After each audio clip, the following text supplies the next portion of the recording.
Dios es bueno y para siempre es su misericordia.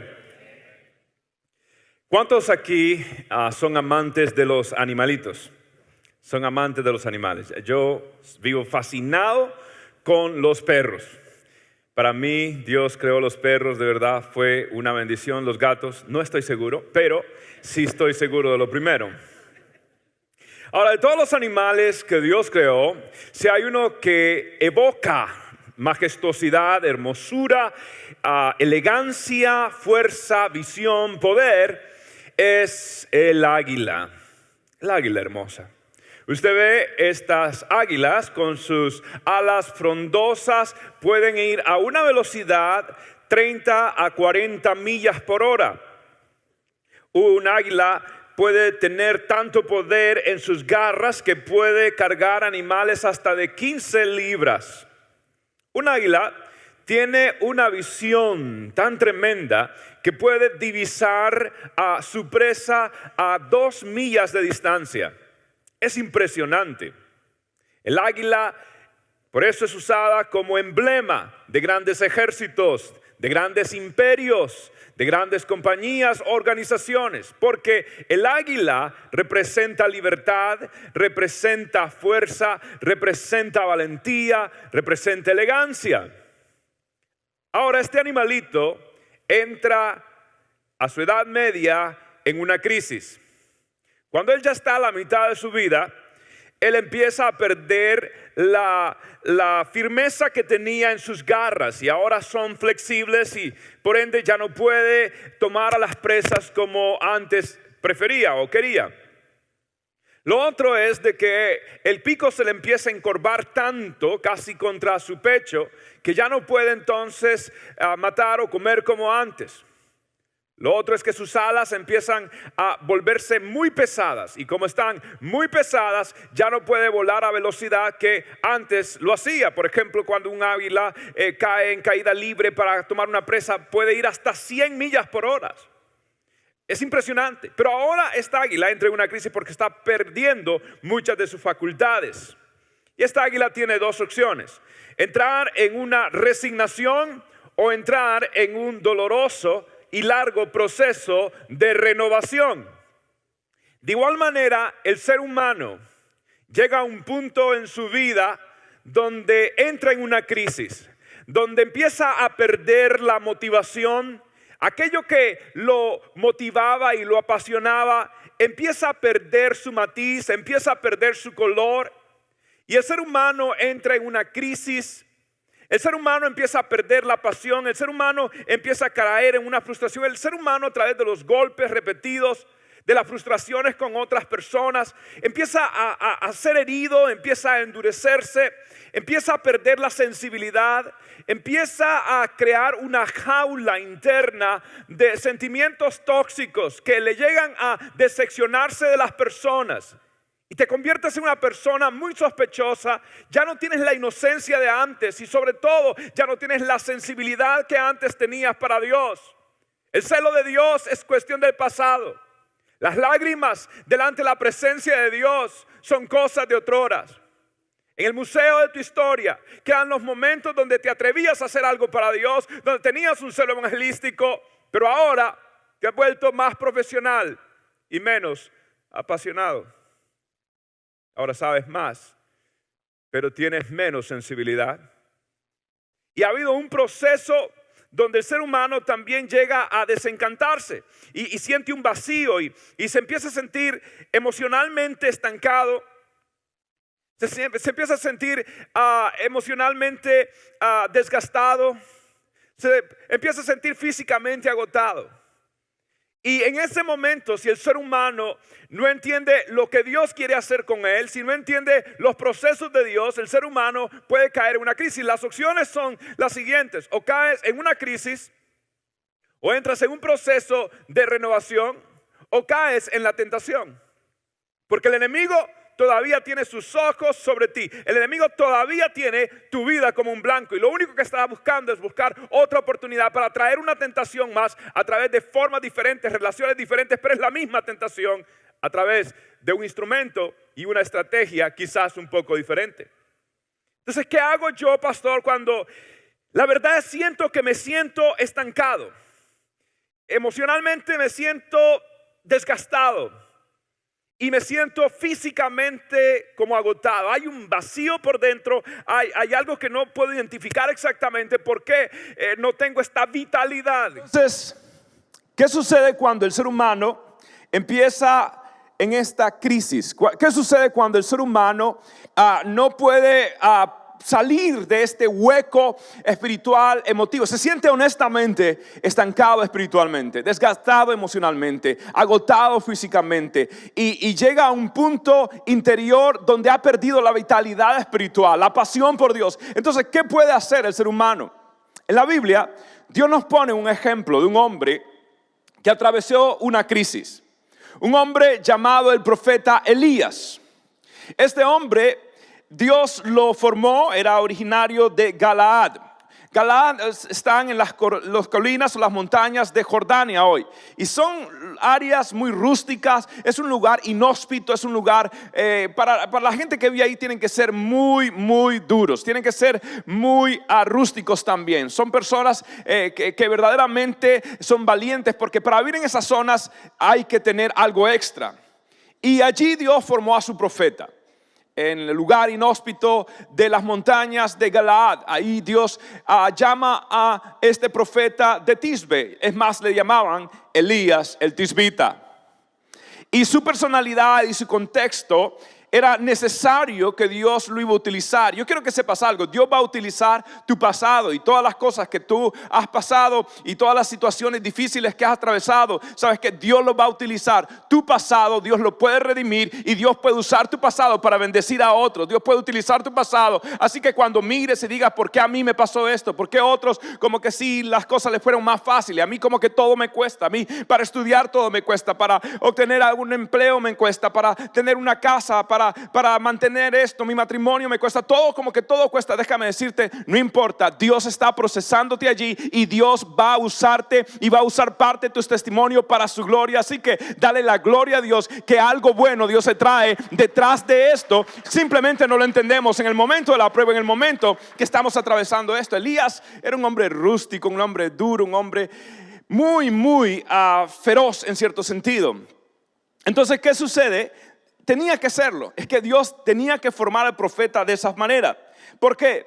Bueno, este hombre tenía que ministrar en una época muy difícil. El pueblo de Israel se había dividido en varios reinos. Estaba el reino del norte, que era el de Israel, el reino del sur, que era el reino de Judá. En el norte hubieron un total de 19 reinos. Todos ellos fueron paganos, todos ellos no buscaron a Dios, todos ellos no adoraron a Dios. En el reino del sur hubieron 17 reinos. 8 de esos reyes sí sirvieron al Señor. Ahora, a Elías le toca el lado norte. A Elías le toca el peor momento, porque todos los reyes malévolos que tuvo Israel, el peor de todos fue Acab. Y si Acab era malo, y si Acab era duro y era pagano, ay, usted tiene que conocer a su esposita. Su esposa sí que era, es más, se llamaba Jezabel, era de Sidón. Era de la parte norte, arriba de Israel, en el Líbano. Y esta mujer introdujo al pueblo de Israel el culto a Baal. Esta mujer introdujo al pueblo de Israel a esta adoración satánica al ídolo llamado Baal. Fue esta mujer que introdujo estos rituales paganos, sucios, morbos, horribles. Esta mujer fue idea de Jezabel, made in Jezabel. Y esto fue tremendo, porque Elías tenía que pelearlo y por muchos años su ministerio era confrontación tras confrontación con este rey y contra Jezabel. Pero llegó un punto donde Dios honró al profeta y lo honró de una manera tremenda. Lo llevó a una colina y allá reunieron a todos los profetas de Baal y pidieron que el Dios que descendiera fuego, ese era el verdadero Dios de Israel. Elías empezó a burlar de los profetas de Baal porque no caía nada de fuego y Elías se burlaba de ellos. Elías era un tipo duro, ¿okay? No crea que estaba como... No, Elías era duro. Y Elías empezó a ver la mano de Dios, porque la Biblia dice que el fuego descendió y Dios le dio a su profeta una gran victoria. Desde ese día Israel sabía que hay un solo Dios y su nombre es Dios de los ejércitos. Su nombre es Jehová, Dios de los ejércitos. Desde ese día Israel sabía, y aquí hay un profeta. Y el profeta era nada más ni nada menos que el tisbita Elías, el hombre rústico, el hombre duro, el hombre de las cicatrices. El hombre, ese era Elías, ¿cierto? Ahora, algo sucede. De estar en la cúspide, de estar en la victoria más grande, de Dios respaldar su ministerio, de Dios decirle a todo el mundo, escuchen, este es mi siervo, yo lo respaldo. Elías cae en una crisis tremenda. Resulta que tiene la victoria, 400 hombres mueren a manos de Elías, y Elías vence a todos estos falsos profetas, y luego de pronto Jezabel le manda a decir a Elías, le da un recado, ¿ok? Le dice, Elías, te voy a matar. Y de pronto como que eso desconcertó a Elías y lo hizo llevar a una crisis. Y quiero que usted lea conmigo lo que pasó en esa crisis. Ahora, le hago una pregunta. A mí me llama la atención que este hombre no le tuvo miedo a 400 hombres y le tuvo miedo a una mujer. ¿Será posible, hombres, que uno no le tenga miedo a ningún hombre y le tenga miedo a una mujer? ¿Será posible? ¿Será posible? Yes, sobre todo si yo fui el que le anillo de bola. Claro que puede ser posible. Y cayó en una crisis tremenda. Y mire usted lo que sucede. Por favor, preste atención, esto es maravilloso lo que vamos a leer. Primera de Reyes 19, verso 3 en adelante. Elías se asustó tanto al escuchar esto que escapó para salvar su vida. Llevando consigo a su siervo, se fueron a Beerseba, que está en Judá, y Elías dejó a su siervo allí. Entonces Elías caminó todo el día por el desierto. Se sentó debajo de un arbusto y con ganas de morirse dijo, ¿qué dijo? Ya basta, Señor. Signo de exclamación. ¿Cómo dijo? Ya basta, Señor. Déjame morir, que no soy mejor que mis antepasados. Entonces Elías se acostó ahí, debajo del arbusto, y se quedó dormido. Un ángel se acercó a Elías, lo tocó y le dijo, levántate y come. Elías vio que muy cerca había un pan cocinado sobre un fuego de carbón y una jarra de agua. Wow. Me gusta esto porque no hay nada más rico que un pan recién hecho. Y si tiene queso por dentro, mejor. Pero este era especial. Elías comió y bebió. Luego se volvió a dormir. Más tarde, el ángel del Señor se le acercó otra vez y tocándolo le dijo, levántate y come. Si no lo haces, no tendrás las fuerzas necesarias para el viaje. Así que Elías se levantó, comió y bebió. La comida le dio suficientes fuerzas como para caminar 40 días y 40 noches hasta llegar a Horeb, el monte de Dios. Ahí Elías entró en una cueva y se quedó toda la noche. Entonces el Señor le dijo a Elías, Elías, ¿por qué estás aquí? ¿No es maravilloso? Cuando yo leo esto y analizo la vida de Elías, creo que hay dos montes que son simbólicos de las etapas de Elías y de las etapas de nuestra propia vida. En el capítulo 18 la Biblia dice que Elías estaba en el monte Carmelo. Allí Dios le dio una gran victoria. El monte Carmelo es un monte hermosísimo, precioso. Está cerca de Haifa, Tel Aviv, luego Haifa, y está en el norte, está cerca de la frontera con el Líbano. Es un monte precioso, es un monte frondoso, es extremadamente rico, con una floresta maravillosa. Esto es tremendo porque el Carmelo representa en nuestra vida los éxitos que Dios nos da. representa en nuestra vida los momentos alegres, los momentos preciosos. Dios nos respalda, Dios demuestra que está con nosotros y nosotros nos sentimos en la cúspide del Monte Carmelo. Nos sentimos honrados por Dios, vemos la mano de Dios a favor nuestro y vemos que verdaderamente Dios está con nosotros. Vemos que no es que la gente le caemos bien o mal, o no es que tenemos contactos o el típico concepto latino de palancas. No es esto, es que realmente Dios está con nosotros y Él nos abre puertas y Él toca corazones y Él nos da gracia y de alguna manera somos promovidos de parte de Dios. Elías había sido promovido y el lugar que Dios había escogido era precisamente el monte el monte Carmelo. El monte Carmelo es lo que representa nuestra vida, es precisamente cuando todo marcha bien.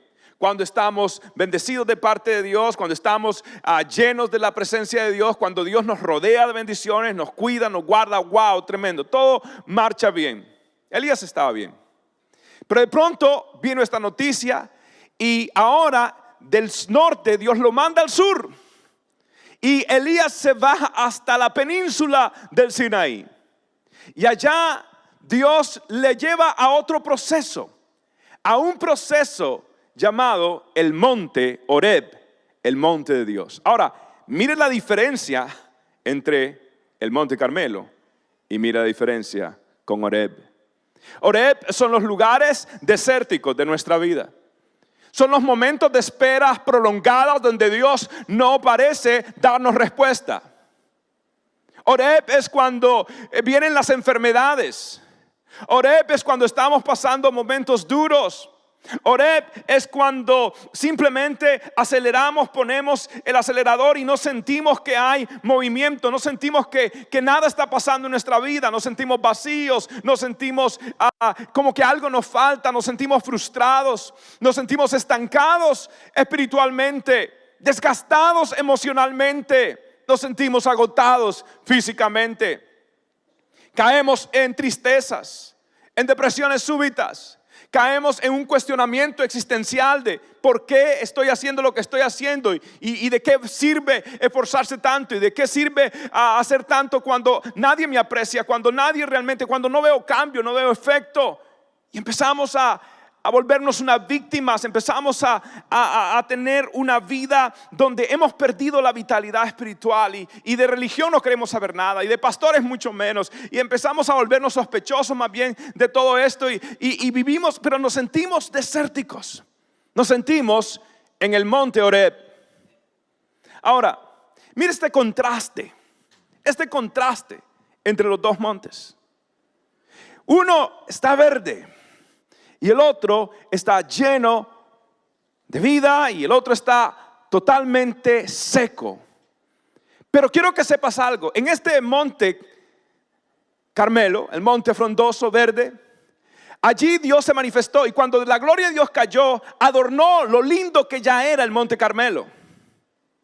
Pero en el monte Horeb, allí en el monte Horeb no había nada hermoso. Te voy a decir algo. A Dios le encanta ponernos en situaciones donde nada hermoso ni nada positivo esté pasando en nuestra vida, para que lo único hermoso y lo único positivo que esté pasando en nuestra vida sea la manifestación de la gloria de Dios. Y a Dios le encanta alumbrar los momentos oscuros. A Dios le encanta cuando estamos contra la espada, contra la pared. A Dios le encanta sanar cuando los médicos dicen no. A Dios le encanta restaurar cuando los abogados dicen no. A Dios le encanta defender a su pueblo, proveer para su pueblo, abrir una roca, partirla y que provea agua. A Dios le encanta proveer maná en el desierto. A Dios le encanta abrir mares rojos. A Dios le encanta defender a su pueblo, destruir a los carros de Faraón. A Dios le encanta tapar la boca de los leones. A Dios le encanta sanar, libertar. A Dios le encanta proveer. A Dios le encanta que tú puedas decir: aquí nada bueno está pasando, pero lo único bueno que está pasando es que todavía, aún desde el polvo donde esté, allí Dios me puede levantar, ahí Dios me puede resucitar, allí Dios, no hay nada imposible para Dios. Él es real, Él es bueno. Dios le encanta llevarte a montañas desérticas como Horeb, al sur, distante, donde lo único que te queda es verdaderamente ver su gloria. Ahora, hay 3 situaciones que contribuyeron a que Elías llegara a una crisis. Yo quiero hablarle a usted de esas 3 situaciones que pueden llevarle a usted a una crisis. Y la primera es bien práctica. Lo primero que tenía Elías era cansancio físico. Sí, cansancio físico. El hombre estaba extenuado. El hombre no solamente acababa de vencer y confrontar a 400 profetas de Baal. El hombre, anterior a eso, había pasado una sequía. Se había tenido que ir a Kerit. Había pasado otra hambruna. Se había tenido que ir a Sarepta. Este hombre había luchado tanto, había peleado tanto, había orado por lluvia para que lloviese, para que no lloviese. Este hombre tenía tantas luchas, trabajaba mucho, dormía poco y tenía demasiados enemigos. Tenía demasiados desafíos, demasiadas cuentas pendientes, demasiados problemas que se acumulaban todos como un torbellino que querían acechar contra la vida de aquel tisbita. Y Elías se sintió exhausto, Elías se sintió cansado. Elías simplemente es un ser humano. Déjame decirte algo. Llegará el momento en tu vida donde tú te darás cuenta que si tú eres fuerte no porque tú eres fuerte porque la mano de Dios te hace fuerte. Llega un momento en tu vida que tú que eres enérgico, que tú que eres muy físicamente bendecido, tú que eres con mucha energía, como el conejito de Bugs Bunny, de Ever Ready, lo que sea, que siempre está. Déjame decirte, esa fuerza viene de Dios, esa gracia viene de Dios. Todo lo que tú tienes viene de Dios y tú eres fuerte. No se alabe el fuerte en su fortaleza, ni el sabio en su sabiduría. Alabes en esto el que ha de alabarse en entenderme y conocerme, ha dicho el Señor. Todo lo que tienes, la fuerza, la sabiduría, la energía, todo viene del Padre Celestial, proveedor de toda cosa buena en tu vida. Es Dios. Y Elías está cansado, está extenuado. Déjame decirte algo. Tú no te puedes sentir espiritualmente bien cuando te sientes físicamente muy mal. Es difícil.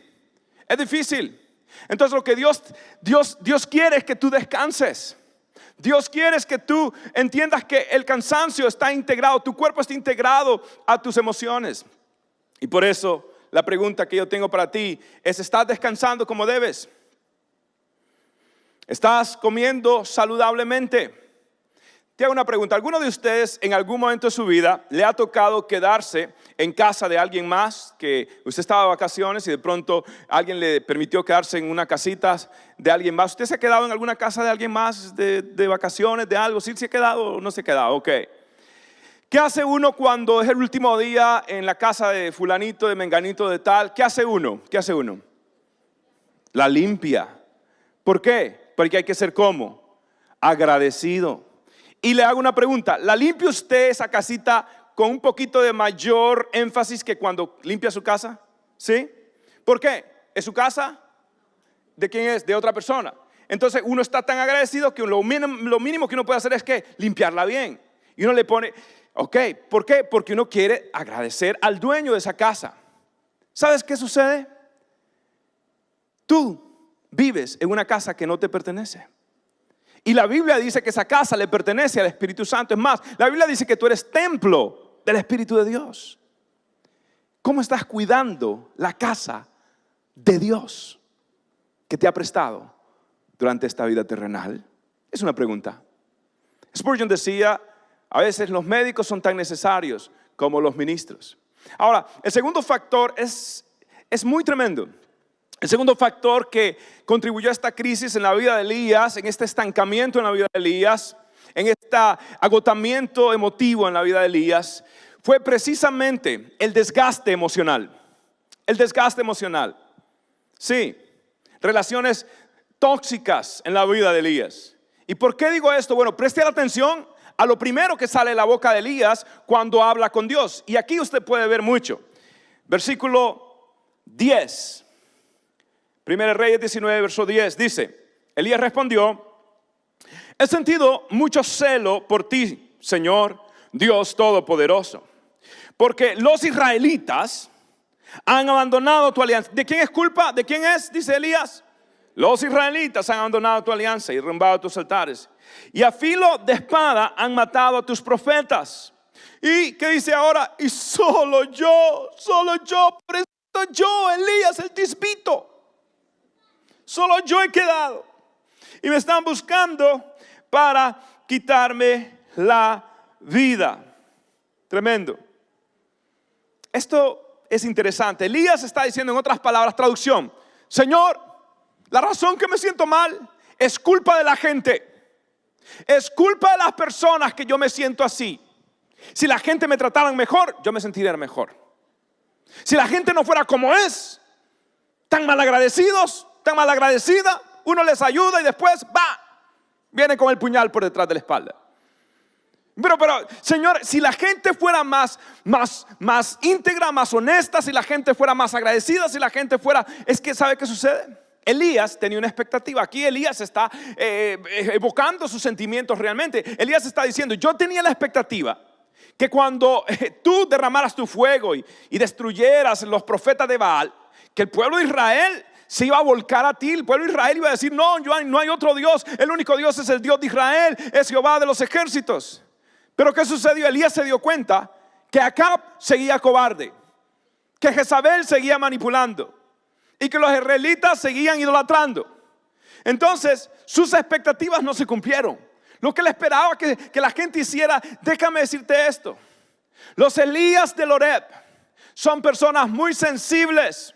Los Elías del Horeb, ¿sabes cuando tú no estás bien espiritualmente? Cuando te empieza a doler más las traiciones de los demás, cuando te cuesta perdonar, cuando te cuesta quitarte la espina del corazón, cuando te cuesta perdonar, cuando sigues resentido, cuando te duele la actitud de las personas, cuando la crítica de otros te cala demasiado. En otras palabras, Señor, es culpa de otros. Y solo yo, él se sentía solo. Déjame decirte algo: la gente va a seguir siendo gente. La gente va a seguir fallándote. La gente va a seguir frustrándote. La gente va a seguir siendo gente. Quien tiene que cambiar no es la gente. Quien tiene que cambiar eres tú, yo y nosotros. Porque la gente va a seguir siendo gente. Acab va a seguir como es, Jezabel igual, el pueblo de Israel como... Y toda la gente va a seguir siendo gente. Entonces la pregunta es, ¿será que tú tienes expectativas irreales de seres humanos caídos y quieres que siempre actúen como deberían de actuar? ¿Será que el problema lo tienen ellos o el problema también lo tienes tú? Esa es una pregunta. ¿Será que tú eres codependiente de los demás un poco? Ahora, ¿cuál es el tercer ingrediente de esta crisis existencial del profeta Elías? El tercer ingrediente es la espiritualidad superficial que tenía el profeta. Y preste la atención a esto, porque usted quizás diga, esto no es conmigo, y posiblemente sea la parte del mensaje que más se aplique a usted. Porque Elías había dejado la intimidad por Dios y ahora solo tenía actividad para Dios. ¿Cómo lo sé? Bueno, Dios se manifiesta. Y en el capítulo 19, en el verso 11 al verso 13, esto es lo que sucede. Entonces el Señor le dijo, ve y ponte de pie delante del monte ante el Señor, y yo pasaré delante de ti. Entonces pasó el Señor y sopló un viento tan fuerte que rompió una parte del monte y desprendió grandes piedras delante del Señor. Pero el Señor no estaba en el viento.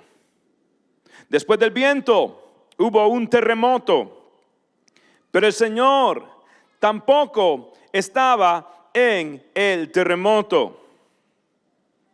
Esto es impresionante. Preste atención. La Biblia dice que más adelante Dios se manifiesta hasta con fuego.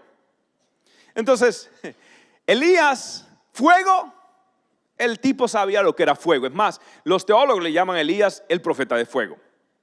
Fuego le acababa de derramar. Viento, si él había orado por una tormenta, una lluvia, él había orado por eso. Entonces dice que vino una tormenta y vino un viento. Él sabía lo que era viento. Él sabía lo que era temblor. Él sabía todo esto. Pero ¿qué sucede? Dios llega y pasa el viento y Elías, ¿viento? So what? ¿Qué me importa? Viene fuego y Elías dice, so what? Viene un temblor, un terremoto y Elías, so what? Voy a la iglesia y, so what? El pastor está predicando, hasta rompe micrófonos. Usted dice, so what?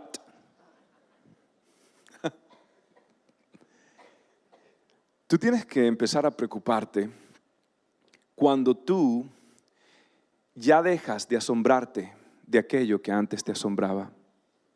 Y cuando tú empiezas a perder el asombro por Dios, la inocencia por Dios, la fe infantil que tenías en Dios, la fe romántica que tenías con Él, deberías de empezar a preocuparte por ti mismo.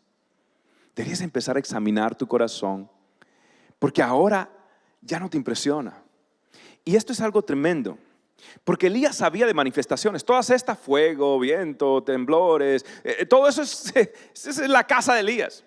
Cuando pasó el fuego, Elías ni se mosqueó.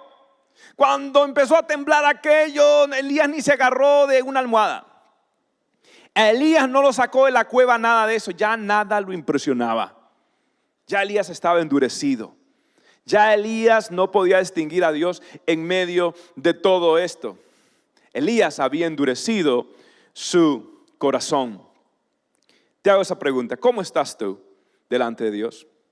¿Cómo está tu sensibilidad? Y esto es algo tremendo, porque déjame decirte algo. Dios te va a ir procesando para un encuentro personal con Él. Y no es de que Elías no era un hombre malo, Elías no era que estaba en pecado, no era que había algo raro. No, Elías era un hombre bueno, amaba a Dios, simplemente que no había conocido a Dios. Dios le tenía que decir que para desarrollar todo tu potencial, primero vas a tener que tener un encuentro espiritual, Elías. Y muchos de ustedes lo que necesitan, estoy casi seguro que la mayoría de ustedes lo que necesitan es un encuentro personal, un retiro espiritual, un renovar espiritual. Es hora de renovar tu vida espiritual. El camino no es la resignación, el camino es la renovación. Dile al que está a la par: renuévate en el nombre del Señor. Es hora de un encuentro personal con Dios. Ahora, Dios prepara el camino. Y con esto cierro.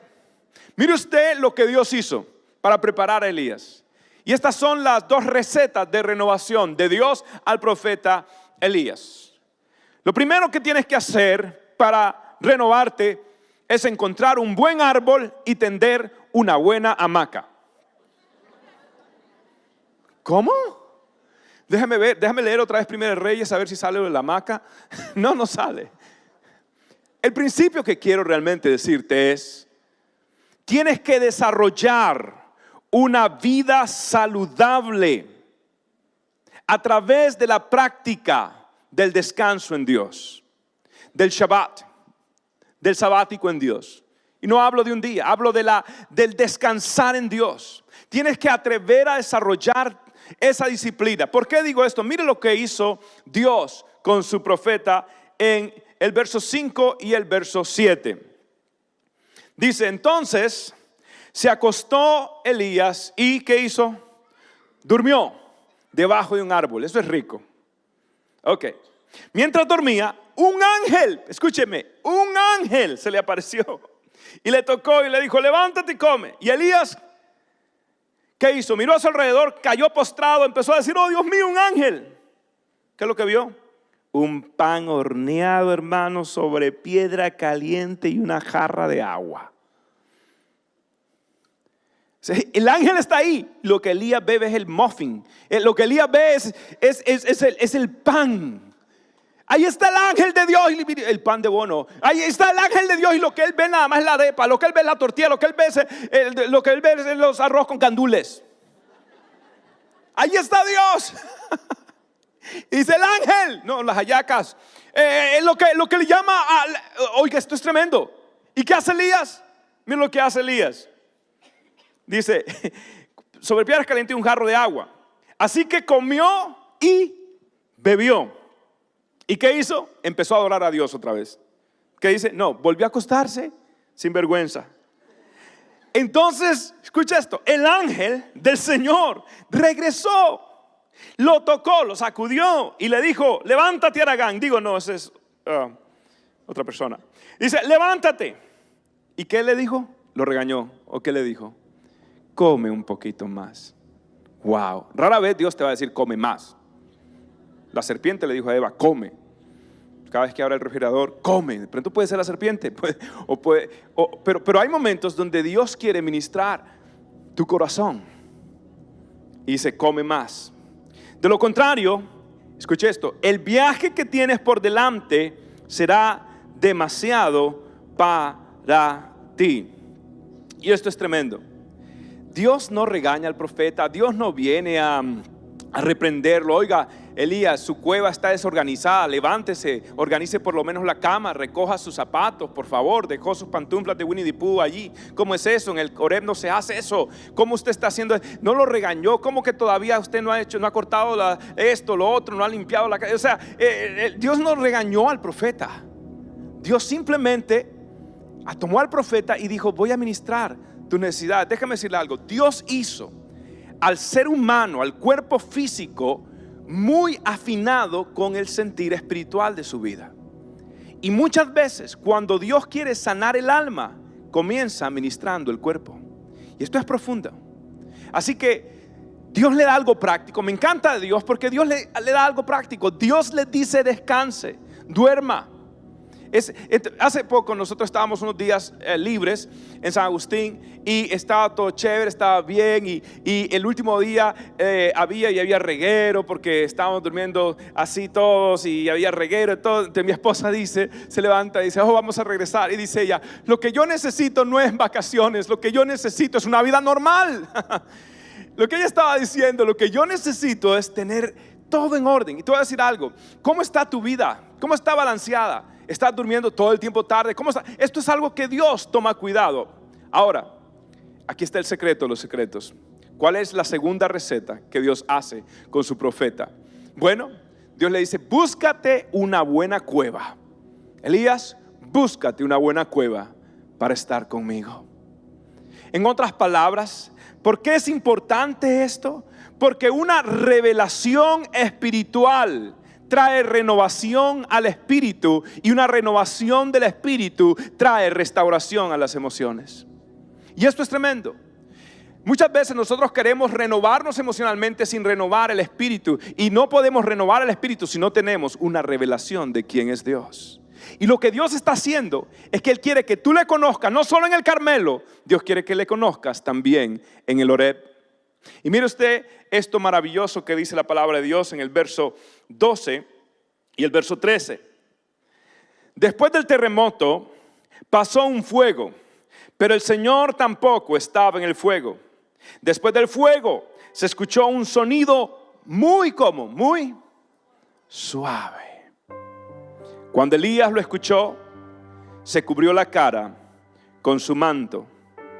Entonces fue y se paró en la entrada de la cueva, y una voz le dijo, Elías, ¿por qué estás aquí?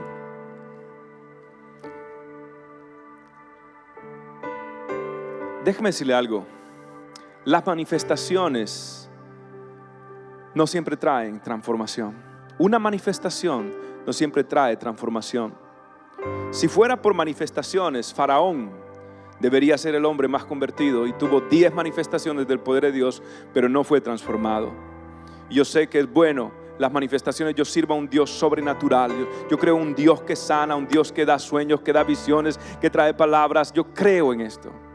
Pero déjame decirte algo, la manifestación no siempre trae transformación. Y lo que Dios te va a llevar es dejar de buscar aquello que es sensacional. Y te voy a decir algo, mientras más pasa tiempo en el Señor, menos te impresiona el carisma y más te impresiona el carácter. Mientras más tiempo pasa en el Señor, menos te impresionan las apariencias, y lo que andas buscando es la esencia. Mientras más tiempo pasas en el Señor, ya no te impresiona lo alto, buscas lo profundo. Mientras más tiempo pasas con el Señor, ya te interesa menos la explosión de dones y te interesa más el desarrollo del fruto del Espíritu. Mientras pasa tiempo con el Señor, mientras pasa, ya desarrollas un ojo para todo lo que es falso, para todo lo que no es auténtico, para todo lo que no es genuino. Y eso es bueno. Pero no te puedes quedar nada más con eso, porque si no te conviertes en un cínico. Porque entonces ahora vives sospechando de todo el mundo y ya no puedes adorar en libertad, porque te has vuelto en un cínico. Estás y no estás. Hay algo que no está integrado en tu corazón. Se está desintegrando tu ser privado con tu ser público. Y si no tienes cuidado, puedes caer en una crisis, sobre todo en un estancamiento espiritual, sobre todo en dureza a la voz del Espíritu Santo. Déjame decirte algo. La Biblia habla de que Dios le mostró a Elías que Él es Dios, no solamente en el fuego, no solamente en las manifestaciones, que Él es Dios en algo más íntimo y más privado. Dios le dijo: quiero revelarme a tu vida, Elías, como nunca me he revelado en tu vida. Tú que eres el hombre del fuego, tú que eres el hombre, ¿sabes qué, Elías? Aprende a ser una persona que está en silencio delante de mi presencia. Spurgeon decía: a los enemigos Dios los vence como un león, pero a los amigos Dios los conquista con amor. Dios dice: si yo quisiera traerte rayos y centellas, esta mañana te lo puedo traer con un torbellino, dicho sea de paso, y no lo permití. Un tornado. Y yo puedo traer eso bien fácil, tranquilo. Pero yo quiero ganar tu corazón. Yo quiero que tú me conozcas en la intimidad. Yo quiero que tú te retires. Yo quiero que tú dejes a todo el mundo, como hizo Elías en Berseba. Dejó su criado y se fue hasta la península del Sinaí, hasta el monte Horeb. Elías, yo quiero cambiarte. Dicho sea de paso, ¿te acuerdas de alguien más que estuvo acá, Elías? ¿Quién fue el otro que estuvo acá en esta montaña, Elías? Moisés. ¿Te acuerdas? Allí le di una nueva revelación. Le entregué 10 revelaciones, 10 mandamientos. Lo transformé. Ahora, Elías, yo quiero llevarte al mismo monte. ¿Y sabes qué? El monte de Carmelo es un monte hermoso y todo, pero hay un solo monte, hay 2 montes que Dios le llama el monte de Dios. El uno es el monte de Sión, donde está la ciudad de David, que ahora realmente representa a todo Israel, el monte de Sión. Y el monte Horeb, el monte de la revelación. Y lo que tú necesitas es una nueva revelación de Dios, una fresca revelación de Dios, que renovará tu espíritu. Y una vez esto operado en tu espíritu, Dios va a restaurar tus emociones. Pero no trates de arreglar las emociones sin renovar el espíritu. Y no trates de renovar el espíritu sin una revelación fresca de quién es el Espíritu Santo y quién es Dios. Y un Dios que también dice: ven, hijo amado. No te lo voy a gritar como antes. Va a ser un silbo apacible, va a ser un silencio audible. Va a ser diferente a tu personalidad aguerrida. Va a ser diferente a tu personalidad inquieta. Hijo, yo quiero que me aprendas a conocer diferente a tu personalidad. Y quiero hacer algo innovador en ti.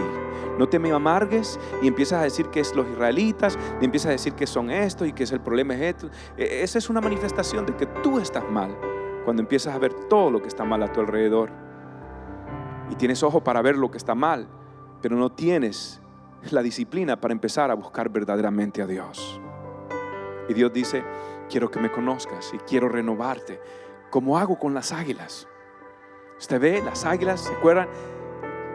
Cuando el águila se pone vieja, sus plumas empiezan a volverse pesadas, su pico empieza a perder su vigor y a corvarse demasiado, ya no puede fungir, sus uñas empiezan a perderse. Entonces ella se sube a una montaña, y en esa montaña ella agarra algo y agarra su pico y se golpea hasta que se arranca el pico. Y con el pico espera unas semanas y empieza a picotearse sus propias uñas. Y luego agarra sus alas y empieza a golpearlas contra una roca. Y ahí, en la soledad y en el dolor de un pico partido, de unas garras y uñas rotas, ella guarda por 150 días en la punta de una montaña, preferiblemente un lugar rocoso, y aguarda hasta que sea renovada. Espera las crisis de la vida son una invitación de Dios a renovarte espiritualmente. Los problemas, las enfermedades, los abandonos son una invitación de Dios a conocerle en una dimensión mayor y mejor, hasta que puedas volar. Y una vez que el águila pasa ese doloroso proceso, puede volver a extender sus alas, puede cruzar los azules cielos, puede volar a las alturas, porque ha descubierto una verdad: que el mismo Dios que te trajo al Carmelo es el mismo Dios que te puede sacar de Horeb, pero te va a sacar con una renovación espiritual en tu espíritu, que va a restaurar tus emociones y que van a descubrir todo tu potencial espiritual a través de un encuentro personal con el Espíritu Santo en el monte de Dios, el monte Horeb, donde te espera el Padre. Ve, corre, aléjate, busca a Dios, haz lo que tengas que hacer, pero tú no puedes seguir siendo el mismo. Dios quiere hacer algo tan grande para tu vida que vas a volar por los aires, vas a volar y el enemigo no te va a poder detener. Y por eso Él sabe que lo que Dios tiene para tu vida es tan grande, y por eso trae este desánimo, trae esta confusión, trae esta tristeza. Pero sigue, cruza, corre, busca la presencia de Dios, y tú verás que vas a poder volar otra vez como las águilas, porque tu Dios es fiel, tu Dios es verdadero y te está llamando a algo nuevo, algo fresco, algo abundante, algo rico, algo sabroso, otra vez con gozo, otra vez con alegría, otra vez con pasión, otra vez desesperado, otra vez Él es mi sonrisa, Él es mi todo. Y por eso vale la pena servir a un Dios que renueva las fuerzas como las del águila. Y por eso Isaías capítulo 40 termina diciendo estas hermosas palabras. Léalo conmigo, póngase de pie, póngase de pie, póngase de pie. Y yo quiero que usted lea conmigo esta hermosa promesa de Isaías. Mírela ahora con estos ojos, mire por favor. Dice así: los que tienen su esperanza puesta en el Señor renovarán sus fuerzas, les crecerán alas como alas águilas. ¿Alguien recibe la palabra de Dios en esta noche?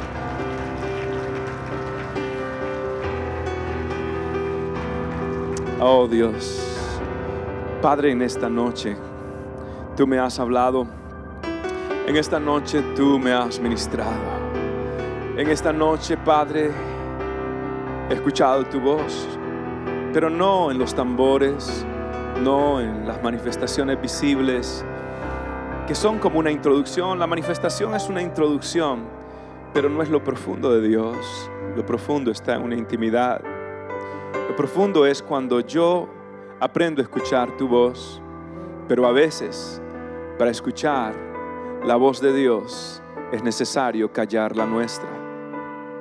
Para escuchar la voz de Dios es necesario silenciar las otras voces que me distraen, que angustian mi corazón. Lo que yo necesito es estar contigo, es hablar contigo, es conocerte entre los peñascos, es conocerte aún en la tierra árida, es conocerte en medio de una crisis, es conocerte en medio de esta tristeza que me agobia, es conocerte aún en medio de la confusión, es conocerte. Lo que yo sí sé es que yo no voy a pasar un año más mediocre. Lo único que yo sé es que este año va a ser diferente al 2015 que pasó. Este año va a ser diferente. Yo quiero renovarme, y yo quiero para renovarme necesito una revelación de quién tú eres, una fresca, dulce revelación de quién tú eres, que va a renovar mi espíritu, que va a restaurar mis emociones. Y todo esto, Señor, es en comunión contigo, es hablando contigo, es estando en tu presencia.